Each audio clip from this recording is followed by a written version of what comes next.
चलिए आ जाते हैं सीधा सीधा। कंटेंट राइटिंग क्या है इसके ऊपर? Process of planning, writing, editing and publishing content in A digital format. वही बात है जो हमने गुज़िश्ता क्लास के दौरान कही थी कि इसका ताल्लुक टोटली डिजिटल फॉर्मेट से है। ठीक है, digital marketing, digital media, digital format के ऊपर जितने भी चीज़ें हैं जिसके ऊपर कोई चीज़ लिखी जा सकती है, तो कंटेंट राइटिंग का ताल्लुक डिजिटल फॉर्मेट से है, डिजिटल प्लेटफॉर्म से है। अब इन्होंने चार चीज़ें लिखी हैं कि planning, writing, editing and publishing.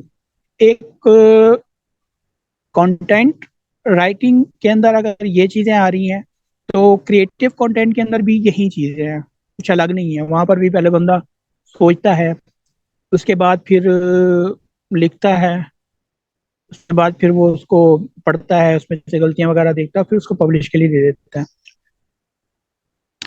जो चीज़ इन्होंने मिस की है वो क्या है, वो मैं आप लोगों को बताता हूँ। आप शायद बेहतर मुझे बता सकेंगे। मैं इसके साथ साथ आप लोगों के साथ भी जुड़ा रहूंगा और आपसे भी बात पूछता रहूंगा। कोई बता सकता है इसमें कौन सी चीजें मिस हैं? कोई बता सकता है इसमें कौन सी चीजें मिस हैं? अब्दुल बासित, आप बताएंगे जरा। ताहिर मिर्जा। जी सर। तौर पे अगर कंटेंट राइटिंग को देखा जाए, तो जो प्रोसेस हम्म। हमने देखा है, प्लानिंग, राइटिंग, एडिटिंग, मैं समझता हूँ प्लानिंग के बाद डायरेक्ट राइटिंग नहीं आता। उसके लिए क्रिएटिव थिंकिंग बहुत जरूरी है, आइडियाज को कलेक्ट करना और फिर उन पे बात करना। ठीक है, एक एक एक फिर आपका हम पॉइंट ये आ गया। फिर हम राइटिंग पे जाते हैं। उसके बाद भी एडिटिंग नहीं होती, बल्कि उसके बाद भी आइडियोलॉजी को रिवाइज किया जाता है। हम्म। फिर एडिटिंग की तरफ जाया जाता है। और एडिटिंग के बाद भी पब्लिशिंग नहीं होती, बल्कि उसके बाद प्रूफ रीडिंग होती है। बाकायदा तौर पे मैं कुछ चीजें देखता हूँ अमूमन लिखी हुई, जिनमें इमला की गलतियां, जुमलों की एडिटिंग तरतीब से की मुराद वही गलतियां। प्रूफ रीडिंग ही है मेरे ख्याल से। एडिटिंग जब हम कर रहे होते हैं ना, पढ़ते हुए उसमें सेट करते जा रहे हैं, वही चीज शामिल है शायद। वैसे आप कुछ बताएंगे इसके बारे से, कुछ कहना चाहें, ऐड करना चाहें? जी सर, यही है कि प्लानिंग के बाद जो है ना अपना, हम कलेक्शन ऑफ मटेरियल जो है, कि हम कोई मटेरियल अगर हम्म। कलेक्ट करके यानी कि कुछ पॉइंट्स बना दें। जैसे आपने मुझे हम्म। राइटर्स क्लब में भी शुरू में बताया था कि पॉइंट्स किस हम्म। तरह बना कर उसके बाद अपना जो है वो लिख लें। यही चले, चीज़ है। ठीक है। सादिया, आप कुछ कहना चाहेंगे? टैलेंट, टाइम बिल्कुल शॉर्ट है हमारा, 40 मिनट की क्लास में ये इसको है कि फौरन निपटाना है। रिसर्च भी हाँ हाँ। इम्पोर्टेंट है। हम्म। तो रिसर्च भी मेरे ख्याल है इसमें ऐड होना चाहिए। रिसर्च हो, उसकी एसईओ हो। बिल्कुल दुरुस्त, ये पॉइंट बिल्कुल इसमें मिस किया गया है। सबसे पहला जो है वो रिसर्च है। प्लानिंग करने के बाद रिसर्च बहुत जरूरी है। आपको पता ही नहीं है कि प्रोडक्ट के, जिस प्रोडक्ट के बारे में आपको कहा जा रहा है कि आपने इसको क्या करना है, इसके ऊपर कुछ मैटर लिखना है, कुछ कंटेंट लिखना है, और आपको उसके बारे में मालूम ही नहीं है, तो आप क्या करेंगे? सबसे पहले आप उसको रिसर्च करेंगे। ठीक है।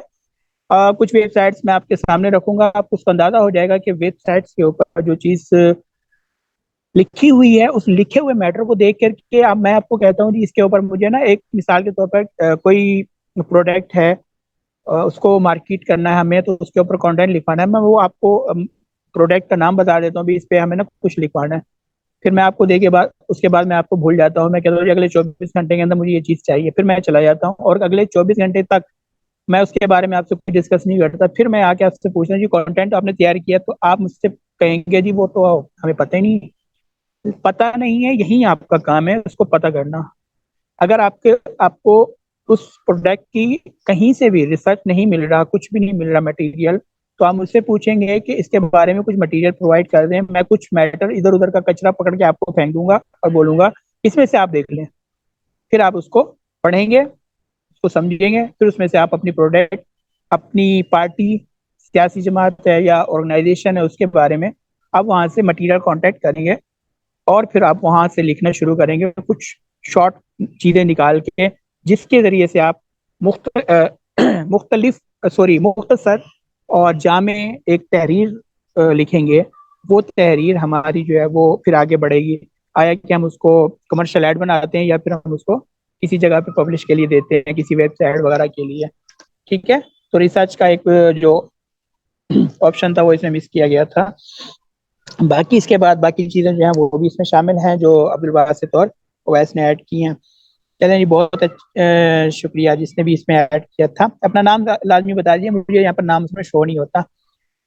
दूसरा इन्होंने लिखा है कि producing content often for marketing purpose. ये बात सही है कि मार्केटिंग के लिए ही कंटेंट लिखा जाता है। मार्केटिंग किसी भी चीज की हो सकती है, वो एक शख्स की भी मार्केटिंग हो सकती है, वो किसी चीज किसी प्रॉपर्टी की मार्केटिंग हो सकती है, या फिर अमूमन आपने देखा होगा कि जमातें अपनी मार्केटिंग के लिए कुछ कंटेंट लिखवाती हैं। आजकल आप लोगों के पास जब भी आप फेसबुक वगैरह यूज कर रहे होते हैं तो अचानक से एक ऐड आ जाता है। अब वो कोई भी ऐड हो सकता है, क्योंकि ऐड बेसिकली जो भी आप लोगों के पास आता है, आप अपने ध्यान में रखिएगा एक चीज कि उस टाइप की कोई ना कोई चीज आपने सर्च की होती है, तो इस लिहाज से वो ऐड आपके पास आता है। तो आपको अंदाजा हो जाता है उससे कि मतलब आप लोगों की सर्चिंग को वो देखते हुए कि भी इस बंदे ने या इस बंदी ने इस टाइप का मैटर सर्च किया है, तो उस तरह के टाइप के जो वो ऐड वहां पर आप लोगों के पास शो होते हैं। वो ऐड आपने देखा होगा 30 सेकंड से कम का ऐड होता है, अब तक कि आपको 5 सेकंड में स्किप करना होता है। तो 5 सेकंड के अंदर वो बात को मुकम्मल करवाते हैं। तो वो तमाम चीजें जितने भी प्रोडक्ट के एड्स वगैरह होते हैं वो भी, तो ये सब कुछ अच्छा। उसमें सियासी जमातों के भी ऐड आ जाते हैं। आजकल जमात इस्लामी के जो कंपेन चल रही थी, तो इसमें खैर एतराज़ात भी हुए कि ये मटेरियल का सॉरी ये इतना पैसा इनके पास कहाँ से आ रहा है। तो उसमें भी वो ऐड टाइप की चीज थी, वो उसमें वो तमाम चीजें आ रही थी, वो सेकंड्स के अंदर वो ऐड चलता था, तो वो कंटेंट था।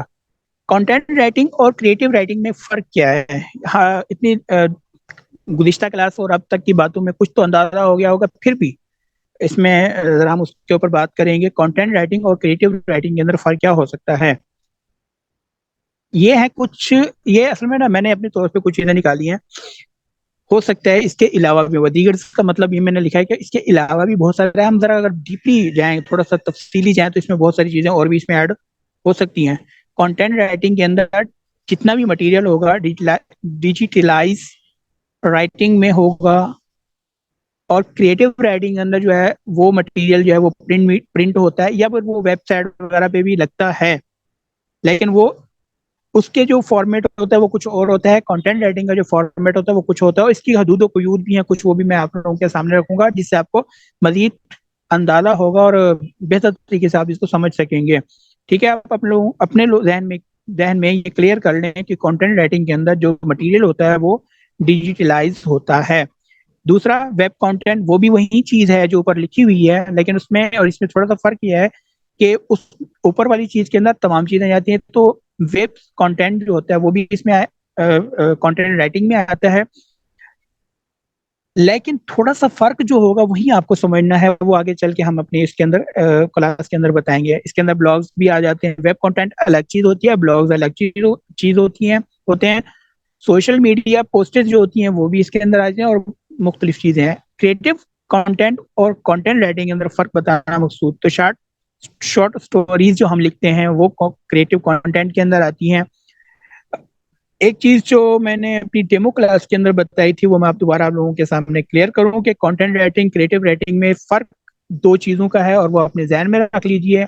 ये मार्केटिंग पर्पज के लिए होता है। इसके अंदर आप का जो टारगेट होता है वो ऑडियंस होती है, टारगेट ऑडियंस होती है कि आप ये समझते हैं कि इसके साथ कितने लोगों तक ये बात पहुंचानी है, किस फर्द तक पहुंचानी है। आपका टोटल जो माइंड होता है वो इसके ऊपर फोकस होता है। ठीक है, और इसके अंदर मार्केटिंग सबसे इम्पोर्टेंट होती है। क्रिएटिव कंटेंट के अंदर एहसासात पाए जाते हैं। क्रिएटिव कंटेंट के अंदर आप लोग अपने व्यूज शेयर करते हैं, अपने मसाइल के ऊपर डिस्कस करते हैं, आप अपनी जो हिस्सियात होती हैं उनके ऊपर बात करते हैं। मिसाल को अफसाना हो गया, नावल हो गया, कॉलम हो गया, इंटरव्यूज हो गए। इंटरव्यूज भी कंटेंट राइटिंग की एक फील्ड में आता है, क्योंकि इसके अंदर भी एक तरह से मार्केटिंग होती है। बहरहाल चूंकि वीडियो इंटरव्यूज भी शामिल है तो वो भी कंटेंट राइटिंग में आए, लेकिन अमूमन जो इंटरव्यूज होते हैं उसके अंदर ये चीज शामिल नहीं होती। तो इंटरव्यूज हो गए, जैसे सियासी जमातों के इंटरव्यूज एक आम इंटरव्यू होता है। मरासला जो कहते हैं ना, लेटर टू एडिटर के नाम जो लेटर लिखा जाता है कि इसके अंदर बताया जाता है कि हमारे इधर मसला है, मसाइल बहुत सारे हो रहे हैं, ये तमाम चीजें। एडिटोरियल यानी किसी अखबार का एडिटोरियल लिखा जाता है, तो वो भी, और मुख्तलिफ चीजें जो आप लोगों के इसी कैटेगरी में आती हैं वो कंटेंट सॉरी क्रिएटिव कंटेंट कहलाती हैं। इसी तरह से कंटेंट राइटिंग जो है उसका जो मटेरियल लिखा जाता है वो बिल्कुल अलग होता है। क्योंकि हम कंटेंट राइटिंग को प्रॉपर पढ़ेंगे तो क्रिएटिव कंटेंट की जो चीजें थी वो मैंने आप लोगों के सामने क्लियर की। कंटेंट राइटिंग जो है वो उसके ऊपर एक ही जुमला था, वो जो डिटेलाइज राइटिंग होती है वो हम आगे पढ़ेंगे। किसी का कोई क्वेश्चन हो तो पूछ सकता है। अच्छा अब्दुल बासित, जरा इसके बारे में कुछ आपके जहन में है, कुछ आप ऐड करना चाहें? जी शेख मोहतरम, मैं यही चाह रहा था कि मैं बोलूं। मैंने माइक ऑन किया था, जी फिर जी। मैंने बंद कर दिया। सर, बुनियादी तौर पे अगर हम कंटेंट राइटिंग और क्रिएटिव कंटेंट में फर्क बयान करें तो छोटी सी बात, कंटेंट राइटिंग जो होती है वो बुनियादी तौर पे टारगेटेड राइटिंग होती है। बिल्कुल किसी भी बिल्कुल एक बिल्कुल, वो आगे आ नजरिए रहे हैं को, इंशाल्लाह। बिल्कुल वो सारी चीजों को हम जहन में रखते हुए किस चीज के लिए क्या लिखना है और किसके लिए लिखना है, ये हमारे पास डिफाइंड चीजें होती हैं। हम्म। लेकिन क्रिएटिव बिल्कुल। कंटेंट जो होता है वो बुनियादी तौर पे किसी भी नजरिए को, किसी भी बात को, किसी फलसफे को या किसी भी आम हालात के वाकयात को किसी नए तरीके, नए अंदाज से देखना और बिल्कुल अलग अंदाजे बयान के साथ उसको पेश करना क्रिएटिव कंटेंट कहलाता है। चलें, ये कैटेगरी कुछ दो कैटेगराइज मैंने इसको किए हैं। एक कंटेंट राइटिंग हदूद के इसकी क्या क्या हदूद व कुयूद हैं कंटेंट राइटिंग की, और क्रिएटिव कंटेंट की क्या हदूद व कुयूद हैं। इसके अलावा भी बहुत सारी चीजें हो सकती हैं, लेकिन एक जनरल सी जो मेरे ध्यान में थी वो मैंने आप लोगों के सामने रखी है। कंटेंट राइटिंग के अंदर टारगेट ऑडियंस बहुत जरूरी है। ठीक है, हम जब भी किसी भी डिजिटल मार्केटिंग के अंदर कुछ भी एड वगैरह या इस टाइप की चीजें पोस्ट करते हैं तो हमारा एक टारगेट होता है कि हम या तो कराची को बेस करें, यानी कराची के ऊपर फोकस करें। तो हमें चूंकि हमारी जो प्रॉपर्टी है या जो हमारी प्रोडक्ट है वो कराची बेस, हम तो कराची को फोकस करें तो हम उसको क्या करते हैं, कराची ऑडियंस सेलेक्ट करते हैं। फिर हमारी कोशिश होती है कि हम उसको जो उम्र के हिसाब से, चूंकि फेसबुक जो है वो 18 साल से शुरू करता है उम्र टारगेट के अंदर, तो हम 18 से 23 साल तक की टारगेट चूज नहीं करते हैं, बल्कि 23 से लेके फिर हम ऊपर जाते हैं तो 60 से नीचे तक रखते हैं, ऊपर से उससे ज्यादा नहीं जाते हैं।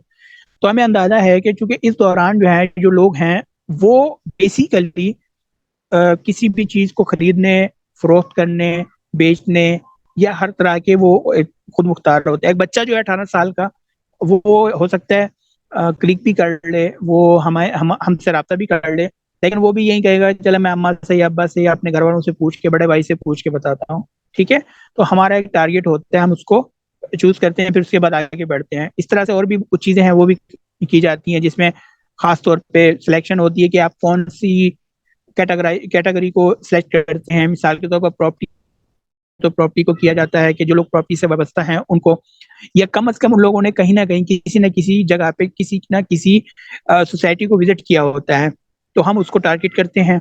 ये जो मैं खुद कर रहा हूँ उसका बता रहा हूँ आप लोगों को। तो टारगेट ऑडियंस बहुत जरूरी होती है। अल्फाज का चुनाव इतना मोहतात होता है, इतना महदूद होता है कि अगर आप 5 सफ़े पेज का जो है, सॉरी 5 पेज का अगर आप कोई तहरीर आप लिखते हैं तो उसमें से आपको हो सकता है कि 4 से 5 जुमले लेने पड़े या 4 से 5 लाइनें लेनी पड़े। इस कदर इसके अल्फाज जो है वो महदूद होते हैं और जुमले जो है वो कम होते हैं, क्योंकि आपकी बात जो है वो 30 सेकंड के अंदर खत्म करनी है। बहुत ज्यादा तो 1 मिनट के अंदर आपने अपने ऐड को कंप्लीट करना है। हाँ, फिर भी अगर आगे बढ़ता है, कोई बड़े ऐड होते हैं, तो आपको मैं एक चीज बताता चलूं कि डेली पाकिस्तान को आप लोगों ने सुना होगा। डेली पाकिस्तान की जो एक जो ऊपर मार्केटिंग टीम बैठी है, उनकी जो वो बनी हुई है कि हमारी वीडियो का जो ड्यूरेशन है वो कितनी होनी चाहिए, तो उनकी 5 से 6 7 मिनट से ज्यादा की वीडियो ड्यूरेशन उनके जो कवानीन हैं, जो जो उन्होंने उसूल ज़वाबित रखे हैं, उसमें रूल्स जो उन्होंने रखे हैं उसके अंदर कम से कम 5 से 7 मिनट से ज्यादा की वीडियो नहीं आएगी। तो वो क्या करते हैं, उसमें कट मारते हैं बहुत ज्यादा, उसको छोटा करने की कोशिश करते हैं। यूट्यूब के हवाले से मैं आप लोगों को, चूंकि मैं कोशिश करूंगा कि यूट्यूब के हवाले से थोड़ा सा मैं अपनी एक क्लास करवाऊं आगे। इसमें तो नहीं होगी लेकिन वो अलग से एक क्लास होगी, और उसका हम बकायदा। तो मैं यूट्यूब के हवाले से आप लोगों को थोड़ी सी चीज बताता चलूं कि अगर हमारी एक वीडियो जिसका ड्यूरेशन जो है वो 2 मिनट से लेके 5 मिनट तक की है, और एक वीडियो जिसकी ड्यूरेशन जो है वो 10 मिनट से ऊपर तक की है, ये दो वीडियो हम अपलोड करते हैं, और उन दोनों वीडियोस के अंदर उसको देखने वालों की जो तादाद है वो कितना है, व्यूअर्स की तादाद कितना है, वीडियो की ड्यूरेशन कितना है, इसको मैनेज करता है यूट्यूब। और उसके बाद वो एक परसेंटेज निकाल के देता है, आप लोगों के सामने रखता है। और वो परसेंटेज या तो 10% होती है, या 20% होती है, या फिर 50%, या फिर 80% होती है। यानी अगर 2 मिनट की वीडियो है और उसके ऊपर आने वाले लोगों की तादाद 10 है, तो वो उसको मैनेज करेगा उस तरीके से। और फिर वो चूंकि देखने वाले ने कितनी देर वीडियो देखी है, यानी कितना उस ड्यूरेशन को वीडियो को उन्होंने वॉच किया है, तो वो उसी हिसाब से आप लोगों की ड्यूरेशन काउंट करते हैं, और फिर वो आपके व्यूवर्स को काउंट करते हैं, फिर वो एक परसेंटेज निकालते हैं, वो आपके सामने रखते हैं। इसी तरह से एक बड़ी वीडियो, इसका फायदा और नुकसान क्या होता है, जब आप मोनेटाइज चैनल के ऊपर इस टाइप की वीडियो अपलोड करते हैं, तो वो वीडियो जब यानी यूट्यूब मोनेटाइजेशन के जो है उसकी वो जो परसेंटेज है उसको देखता है। अगर आपकी वीडियो 20% पर देखी गई है, तो उस वीडियो को अगर आपको 5,000 व्यूवर्स लेती है एशिया के अंदर, तो उस वीडियो को मिलते हैं सिर्फ और सिर्फ $2 से $3।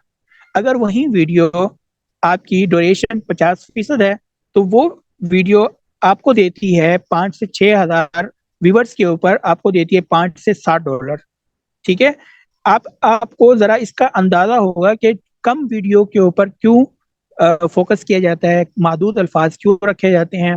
यूट्यूब के हवाले से जो लोग कंटेंट लिखवाते हैं उनकी भी यही डिमांड होती है कि आपकी जो कंटेंट है वो कम से कम 5 से ज्यादा मिनट का ना हो, बल्कि बहुत कम हो तो 3 मिनट तक चला जाए, इतना ही लोग सुन पाते हैं।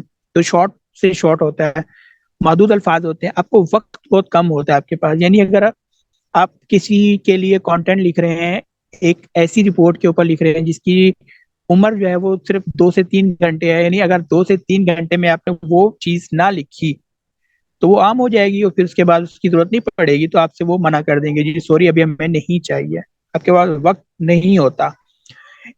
इसी तरह से अगर कोई आपसे पेड कंटेंट लिखवा रहा है, तो वो भी आपके सर पे खड़े होकर आपसे लिखवाता है, क्योंकि उसको भी यही 24 घंटे के अंदर अंदर मटेरियल चाहिए। अगर आप फ्रीलांसिंग काम कर रहे हैं, तो वहां पर भी आपको यही जो टाइम है वो आपके सामने रखा जाता है कि आपने 24 घंटे के अंदर रिस्पॉन्स करना है। वहां पर आपको बकायदा मेंशन करना पड़ता है कि आपने कितने घंटे के अंदर अपनी जो चीज बना के उनको देनी है। चूंकि पेड कंटेंट है, तो कंटेंट के अंदर टाइम बहुत महदूद होता है, वक्त आपको लिमिटेड मिलता है। और जबकि क्रिएटिव कंटेंट के अंदर आपके पास बहुत वक्त है। एक मैगजीन ने महीने में आना है, हफ्ते में आना है, अखबार ने 24 घंटे में आना है, तो आपके पास अगर कोई इवेंट है तो उसके लिए भी आपके पास बहुत वक्त होता है। हाँ, अगर आपको कोई ये कहता है कि जी कल ही अखबार छपने वाला है और आपको आज ही हमें लिख के देना है, तो वो एक अलग बात है, क्योंकि वो पेड कंटेंट होता है, वो एक टोटली अलग चीज है। लेकिन आपके पास इस पे कंटेंट राइटिंग में कोई चॉइस नहीं होती कि आप अपनी मर्जी से कुछ लिखें और अपनी मर्जी से दें। ऑन ऑर्डर चीज होती है आपकी, यानी आपको जो कहा जाता है वही आपने देना है, अपनी मर्जी से कुछ नहीं देना। अगर आपको ये कहा जाए कि ठीक है आपने जो दिल में आता लिख के देते, तो वो मतलब ये समझ लें कि वो आपके लिए एक अलग से नेमत है कि आपको एक चॉइस दी जा रही है। लेकिन ऑन ऑर्डर ही सारा काम होता है, मुझे जो चीज चाहिए मैं वही दूंगा और वही मुझे लिखवाना है। तो आपके पास कोई दूसरा ऑप्शन नहीं है कि आप चाहें तो ये लिख लें, चाहे तो वो लिख लें। या तो फिर आपको हाँ करनी है या फिर ना करनी है। अगर हाँ करनी है तो मतलब आपको लिखना है, और ना करनी है तो फिर आपको पैसे नहीं मिलेंगे। और अगर हाँ करनी है तो वो फील्ड आपकी है या नहीं है, आपको लिखना है। वो उसकी टर्म्स आपको आती हैं या नहीं आती हैं, आपको लिखना है। ठीक है, यहाँ तक क्लियर हो गया। जबकि क्रिएटिव कंटेंट के अंदर ये तमाम चीजें तकरीबन नहीं होती। अगर किसी का कोई सवाल तो पूछे फौरन। अब्दुल बासिर कुछ ऐड करना चाहें? दिया कोई और वैस? यहाँ सर अगर YouTube की बात करें तो YouTube पे हमें अगर क्रिएटिव कंटेंट भी अपना डालना है, यानी कि अपने YouTube चैनल पे हमने कुछ अपना लिखा डालना है, तो वो भी हमारा गैर मुक़य्यद अल्फाज और लामहदूद वक्त नहीं हो सकता। मर्जी और बिल्कुल बिल्कुल। जरूरत जरूर हो सकती है, लेकिन हमने उसे एक बाकायदा कॉम्पैक्ट वर्डिंग में, जिसे हम कहेंगे कि बड़ी सादा लफाजी और बड़ी महदूद गुफ्तगू, और बड़े महदूद वक्त में रह के हमें वो सब कुछ करना होगा। सही बात है। तो ये इसलिए मैंने बताया था कि अगर आप मोनेटाइज चैनल को रन कर रहे हैं, या आपकी ज़हन में है कि कोई चैनल आप रन करेंगे और उसको मोनेटाइज करवाएंगे और फिर आप उससे पैसे कमाएंगे, तो आप अपने ध्यान में रखिए कि पैसे मिलने के लिए भी इन चीज़ों को देखना ज़रूरी होता है। यूट्यूब के ऊपर जो हम क्लास करवाएंगे उसके अंदर बाकी भी बहुत सारी चीज़ें शामिल होंगी कि यूट्यूब की रिक्वायरमेंट और क्या क्या है, लेकिन चूंकि कंटेंट के हवाले से यहाँ पर बात हो रही, तो ये हमारा जो कंटेंट के राइटिंग की हदूद क़ुयूद थी, ये उस हवाले से था। चलें जी आगे बढ़ते हैं। अब्दुल बासित, कितना टाइम हो गया?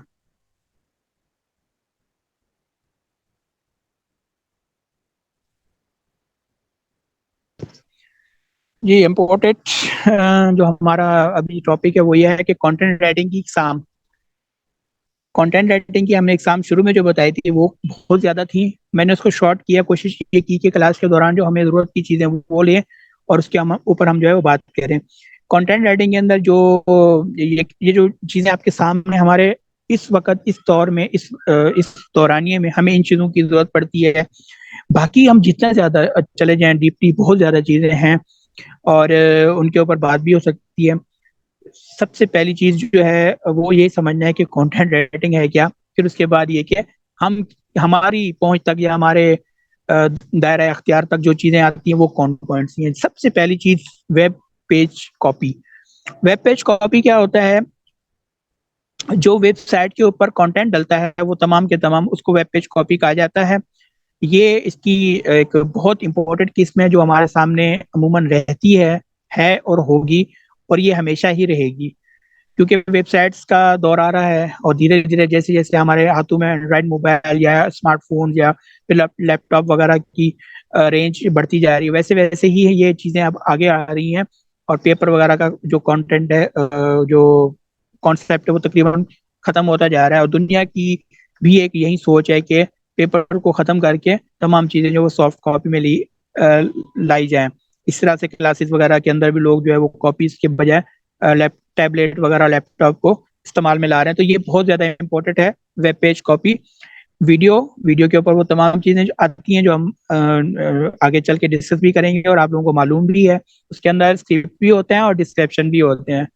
इसी तरह से प्रोडक्ट्स टाइटल्स जो होते हैं वो ये होते हैं कि एड, जितने भी हमारे कमर्शियल ऐड बनते हैं वो तमाम इसके अंदर शामिल होते हैं और इंट्रोज वगैरह भी इसमें आ जाते हैं। न्यूज लेटर बहुत कम चलता है लेकिन बहरहाल वो भी इसमें होता है। SMM सबसे ज्यादा जो इम्पोर्टेंट होता है वो SMM होता है कि हर शख्स आपसे, हो सकता है 100 रुपए दे के आपसे कोई बोले कि इस टाइप की मुझे पोस्ट बना के दें। अच्छा जी, आपने पोस्ट डिजाइन करवानी है तो उसके ऊपर लिखना क्या है, और ये आप खुद ही लिख लें, नहीं हम तो नहीं लिखें, ठीक है आप किससे लिखवा लें और हमसे पैसे ले लें, तो वो SMM में शामिल होता है। ठीक है। ये सीधा सीधा 1 2 3 4 5 5 चीजें हैं और बाकी चीजें इसके ही अंडर में आती हैं, होती हैं, हम उनके ऊपर बात करेंगे। तो आगे चलते हैं और पहली चीज के ऊपर आज हम इस क्लास के अंदर तफसील से गुफ्तगू करेंगे, फिर अगली क्लास में हम बाकी चीजों के ऊपर बात करेंगे। टाइम का कुछ अंदाजा हो सकेगा कितना मिनट हो चुके हैं? सर 9 मिनट हुए हैं, 10 बज के। कितना टाइम हमारा हो चुका है क्लास का? 40 मिनट में ना वीडियो खुद ब खुद ऑफ हो जाएगी। आधा घंटे ही हुआ है सर, अभी आधे घंटे से। चले चले हाँ, चले आधा घंटे। चलें जी, इसको कोशिश करते हैं जल्दी से निपटाएं। वेब कॉपी के अंदर हमारे पास दो चीजें हैं, ब्लॉग और वेब कंटेंट। वेब एक वेबसाइट जो हम न्यूज वेबसाइट होती है, कंटेंट राइटिंग वेबसाइट होती है, जैसे हमारी अपनी राइटर्स क्लब pakistan.com.pk है। इसी तरह से न्यूज वेबसाइट, किसी भी वेबसाइट, किसी भी इदारे की वेबसाइट ले लें उसको न्यूज वेबसाइट कहा जाता है। तो वेबसाइट के अंदर तो बहुत सारी इकसाम है। एक वेबसाइट बिजनेस वेबसाइट होती है, ऑर्गेनाइजेशन की वेबसाइट होती है, जो स्किल वेबसाइट होती है उसके तो ऊपर बाकायदा प्रॉपर जो है वो अपडेटिंग नहीं होती, बस एक दफा वो पेज बनते हैं उसके बाद वो छोड़ दिए जाते हैं और वो हमेशा रहते हैं। कभी कभार अगर जरूरत पड़ता है तो एड पेज होता है, ना कि एड पोस्ट होता है। ठीक है। और इस तरह से जब हम वेबसाइट की बात करते हैं तो वेबसाइट के अंदर सबसे पहली जो चीज आती है वो न्यूज वेबसाइट आती है। न्यूज वेबसाइट के ऊपर काफी कंटेंट होता है जो डलता है। लेकिन उससे पहले ब्लॉग ब्लॉग के ऊपर हम बात करेंगे, क्योंकि ब्लॉग जो है ये सबसे ज्यादा इम्पोर्टेंट होता है। वेबसाइट्स इदारे चलाते हैं, ब्लॉग हम पर्सनली भी चलाते हैं, और होते ही पर्सनली ब्लॉग होते हैं। हर शख्स का अपना एक ब्लॉग बनता है और वो उस ब्लॉग को रन करता है। गूगल के जरिए से एक ब्लॉग का पेज बनता है। ब्लॉग दो तरह के होते हैं, जिसके ऊपर मैं अभी बात करता हूँ। ब्लॉग एक वो होता है जो हम खुद क्रिएट करते हैं, यानी वेबसाइट की तरह का एक पेज क्रिएट करते हैं और फिर उसके ऊपर मुख्तलिफ अपनी पोस्टें डालते हैं, वो एक ब्लॉग कहलाता है। और दूसरा ब्लॉग वो होता है जो हम लिखते हैं, एक ब्लॉग लिखते हैं, यानी अपना ओपिनियन लिखते हैं और वो फिर हम किसी को देते हैं, वो अपने ब्लॉग सेक्शन के अंदर लगाता है, तो वो भी ब्लॉग कहलाता है। ठीक है, ये दो ब्लॉग की एग्जाम है। और वेब कंटेंट, पहला है ब्लॉग। ब्लॉग क्या है? ब्लॉग यही है कि जो मैंने आपको भी बताया कि ब्लॉग जो है वो हम बेसिकली जो गूगल के जरिए से एक फ्री ब्लॉग का सेक्शन मिलता है। जब हम किसी वेबसाइट को खरीदने जाते हैं तो उसके लिए हमें दो चीजों की जरूरत पड़ती है। नंबर एक होस्टिंग की, नंबर दो डोमेन की। डोमेन क्या होता है? www.com। और डोमेन और होस्टिंग क्या होती है? जो उसके अंदर मटेरियल वगैरह ऐड किया जाता है, जो रखा जाता है, जो हमें जो जगह मिलती है, उसको डोमेन का होस्टिंग कहा जाता है। ब्लॉग दो तरह के होते हैं। एक वो ब्लॉग होता है जो हम खरीदते हैं, पेड करते हैं, वेबसाइट की तरह उसको हम बनाते हैं, डेवलप करते हैं, फिर हम उसको चलाते हैं और उसके ऊपर बेसिकली गूगल एडसन लगते हैं। मुख्तलिफ एडसन की कंपनीज वो हमें ऐड देती हैं, वो उसके ऊपर लगते हैं और उसके जरिए से हमें अर्निंग होती है। दूसरा ब्लॉग वो होता है जो फ्री में बनता है, यानी गूगल वालों ने हमें एक ब्लॉग का सेक्शन दिया और भी वो कुछ है, तो गूगल के ब्लॉग को हम खुद ही क्रिएट करते हैं। वो भी ऐसे डेवलप होता है बाकायदा, उसके ऊपर बहुत सारी चीजें होती हैं, फिर उसके बाद वो ब्लॉग क्रिएट हो जाता है और फिर हम उसके ऊपर चीजें लगाते हैं, अपनी पोस्टें वगैरह, जो भी हम मटेरियल लिखते हैं वो उसके ऊपर लगाते हैं। फिर हम उसको भी गूगल एडसन के जरिए से हम ऐड अलाउ करते हैं, उसके ऊपर ऐड रन करते हैं और वहां पर भी ऐड चलते हैं और हमें वहां से भी अर्निंग होती है। इसकी अर्निंग इतना ज्यादा नहीं होती, क्योंकि इसका भी जो टोटल अर्निंग का प्रोसेस है वो सारा का सारा वो हमारे व्यूवर्स के ऊपर होता है। हम अपने ब्लॉग के ऊपर जो भी चीज लगाते हैं, आया हमारे उसके व्यूवर्स इतने हैं कि वो हमें उतना अर्निंग करके दे सकते हैं? अगर हैं तो बहुत अच्छी बात है। जैसे बहुत सारे लोगों के पास हजारों की तादाद में उनके पेज के ऊपर लाइक होते हैं, तो वो अपने ब्लॉग को लिखते हैं, लिखने के बाद उसको अपने पेज पे डालते हैं लिंक वगैरह और वो शेयरिंग करते हैं, तो उनके ब्लॉग के ऊपर एक अच्छी व्यूअरशिप होती है और उसके जरिए से वो अर्निंग भी करते हैं, मतलब कुछ ना कुछ डॉलर वो कमा रहे होते हैं। तो एक बेहतरीन तरीका ये होता है। इसमें एक चीज मैं आप लोगों को बताता चलूं कि ब्लॉग जो होता है वो कौन सा बेहतर है, उर्दू या इंग्लिश? तो मेरे ख्याल से इंग्लिश सबसे बेस्ट है, क्योंकि इंग्लिश के ऊपर हमारा जितना भी एसईओ का काम होता है वो हमें ज्यादा नहीं करना पड़ता है। एसईओ क्या होता है? सर्च इंजन ऑप्टिमाइजेशन, यानी जब हम इंग्लिश के अंदर मटेरियल लिख रहे होते हैं तो गूगल उसको खुद ब खुद सर्च करता है और वो उसको हमारे सामने, ये जो भी मटेरियल सर्च कर रहा होता है, कोई चीज सर्च कर रहा होता है, वो उसके सामने हमारे उस पूरे ब्लॉग में से कोई जुमले निकाल करके उसको दे देता है और फिर वो हमारे ब्लॉग के ऊपर आ जाते हैं।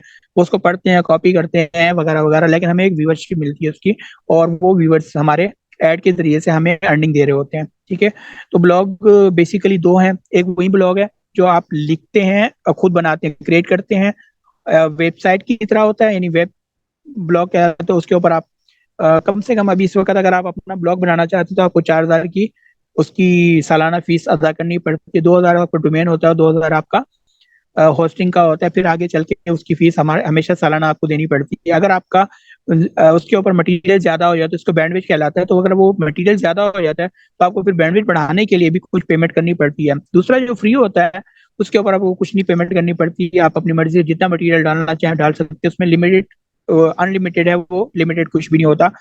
बस ये है कि उसमें आप अपनी मर्जी से उसको अपनी मर्जी से उसको कस्टमाइज नहीं कर सकते। तो एक तो उसके अंदर जो सेक्शन दिए हैं बस आप उसके अंदर रहते हैं। दूसरी अहम बात यह है कि डोमेन नेम जो होता है आपका, डोमेन आप इसके अंदर जो डोमेन होता है वो गूगल के बाद आप, यानी पहले आपका नाम आएगा, जैसे आरिफ रमजान जोतोई डॉट ब्लॉगर वगैरह वगैरह, तो उसमें और जो पर्सनल आप ब्लॉग बनाते हैं, वेब ब्लॉग जो कहलाता है, वो अगर आप बनाते हैं तो उसके अंदर आपको डोमेन पर्सनली मिलता है। जैसे मिसाल के तौर पर writersclub.com.pk। अब ये राइटर्स क्लब का डोमेन अगर हम वेब पे लेके जाते तो भी हमारा यही डोमेन है, अगर हम ब्लॉग पे जाते तो भी हमारा यही डोमेन है, और हम इसको अच्छे तरीके से रन कर सकते हैं।